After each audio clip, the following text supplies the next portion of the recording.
जिनमें अभी अभी सुनाई पड़ती है। जब से संसद सत्र शुरू हुआ तब से लगातार मैं संसद में आता हूं, मेरी चैम्बर में बैठा हूं। चूंकि संसद भवन के अंदर विपक्ष संसद को चलने ही नहीं दे रहा है, दोनों गृहों में, तो कोई जाकर क्या करेगा।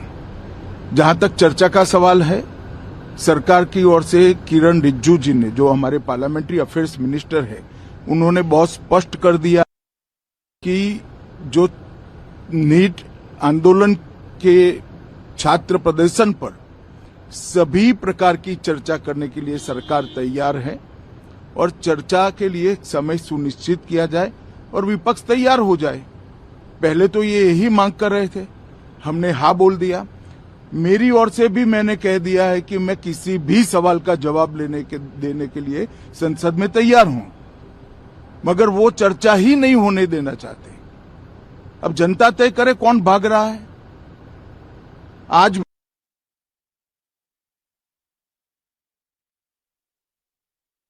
मोदी जी के नेतृत्व में सरकार हर चीज पर चर्चा के लिए तैयार है, संसद वो चलने दे बस।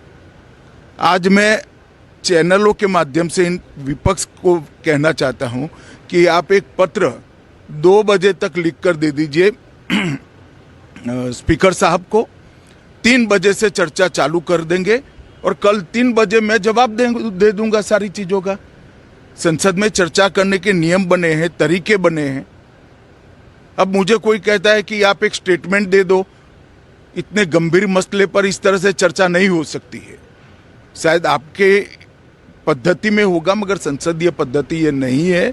संसद में एट लेंथ चर्चा होती है। आज 3 बजे से देर रात तक, जब तक वो बैठे, और कल दोपहर 3 बजे तक हम तो क्वेश्चन आवर भी सस्पेंड करने के लिए तैयार है, अगर स्पीकर साहब अनुमति देते हैं तो।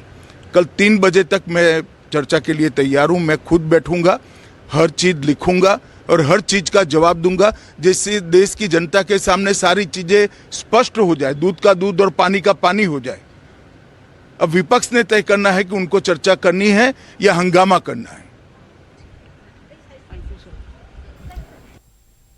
गृहमंत्री अमित शहा बोलत होते, हे अधिवेशन सुरू झाल्याच्या पहिल्या दिवसापासून आमची भूमिका ही स्पष्ट आहे।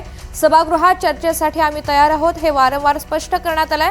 मात्र विरोधक सभागृहाचं कामकाज हे चालू देत नाहीत, सुरू राहू देत नाहीत आणि आजही त्यांनी या सगळ्या संदर्भात लोकसभा अध्यक्षांकडे आपलं म्हणणं मांडावं। आज दुपारी 3 वाजल्यापासून आम्ही चर्चा करण्यासाठी तयार आहोत, मी सगळ्या प्रश्नांची उत्तरं देण्यासाठी तयार आहे, असं अमित शहा यांनी आपली भूमिका स्पष्ट करताना म्हटलंय।